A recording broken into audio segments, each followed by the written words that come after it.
Hey guys, Michael with Quiet Lawn here. I wanted to talk about what we're still missing as far as electric equipment goes that they have with gas equipment now. Um, right now, if you look at commercial electric equipment or just electric lawn equipment in general, you really have two choices. You have the choice between using a 700-pound 21-inch push mower or using $20,000 plus commercial ride-on mowers such as Mean Green or Greenworks or some of the other companies like Gravely that have started making theirs in Toro. But there's not much in between. I know you have the Mean Green 33-inch walk behind, but at I believe it's 12 or 13 grand right now. It's really hard to make that work numbers wise to be profitable. So right now, like I said, you have a choice between two extremes. You have a choice between a 75-pound push mower, that push mower, 50 to 75-pound push mower, or a 700-pound plus commercial ride-on mower such as a Mean Green or a Greenworks. There's not a lot in between. With these big machines, focusing on smaller lawns like we do, it's not really profitable or practical to use some of these more expensive machines, although they are good machines. Not profitable, as I've gone over before. It's really hard to charge enough to recoup the cost of a Mean Green mower or a similar mower when you're doing small lawns. Now, obviously, this is for our model. If you're doing acreage and you're on that mower literally 7 to 10 hours a day, then that's where it starts to make sense. But for doing smaller lawns under half an acre, under a quarter of an acre, it's really hard to make numbers work with one of those expensive mowers. It's also not practical because those things are so heavy. One of the best things we found by switching to our Priuses with 21-inch mowers is that our guys rarely have to work a weekend. It might be once or twice a year because they can basically get these 75-pound mowers out on properties right after it rains or even in light rain. So, as opposed to our Mean Green Stalker or something heavier that you have to wait several days for the ground to dry out, so you don't tear anything up or rut up the lawn. Like I said, that it's just not nearly as practical to use those big heavy mowers. Like I said, not saying that they're bad machines; they're fantastic machines. But you need to be able to make a profit, and you need to be able to use them in the conditions that you have in your area. So that's currently kind of what we have. What we need is something in the middle. We need something like your 30-inch Toros, your small stand-on mowers, 32 to 36 inches. We need something in the middle that is going to bridge the gap. It's not going to be as physically taxing as pushing a 21-inch mower all day, and it's not going to be heavy where it's impractical and you can't use it use it most of the time if you're having a lot of rainy conditions.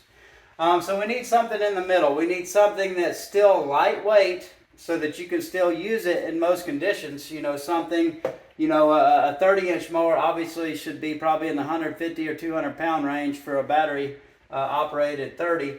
But even a stander, it should be under 400 pounds. And you might say that's crazy, but if you look at the new Hustler homeowner version standard that they just put out, it's about 450 pounds.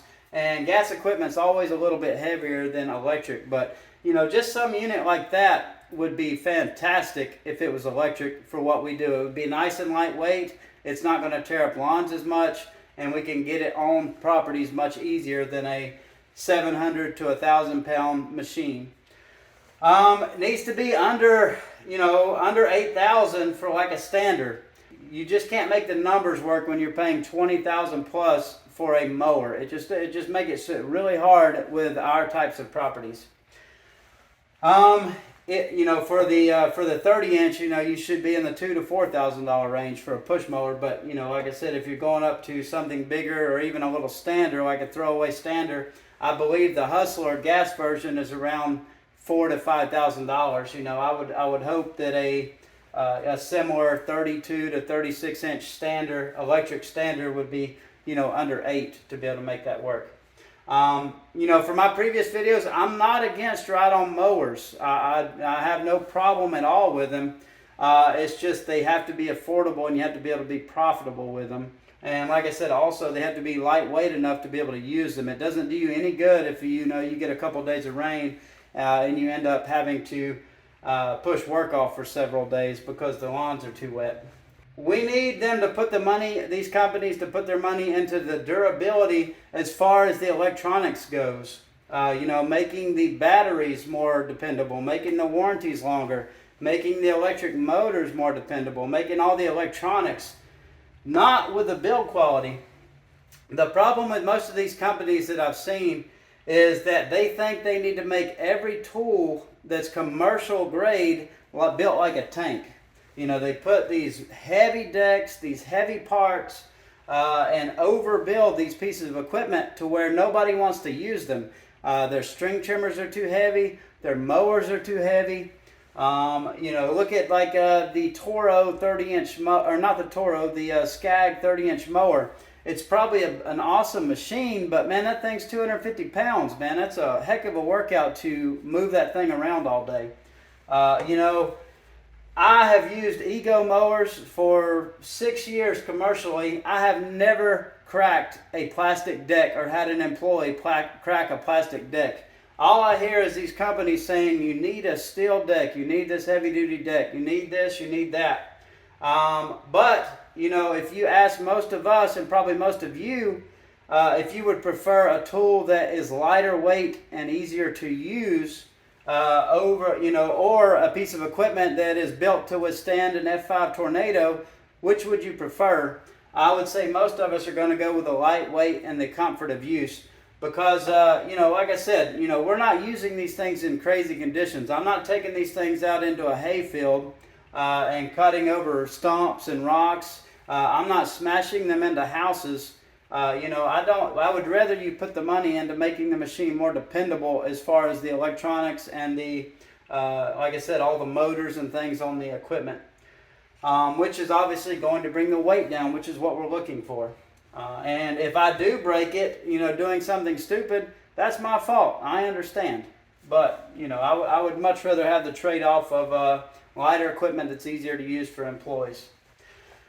Like I said, we need something in the 30 to 36 inch range that will work for small lawns, you know, that's both more efficient than a 21-inch mower, but still lightweight enough to be able to use in a lot of conditions, and that's affordable where you can actually make a profit. You know, you can't, like I said, you can't pay $15,000 or $20,000 for a 32 or a 36-inch stand-on mower. It's just not possible to do that and make a profit. At least in our business. Maybe it is in yours.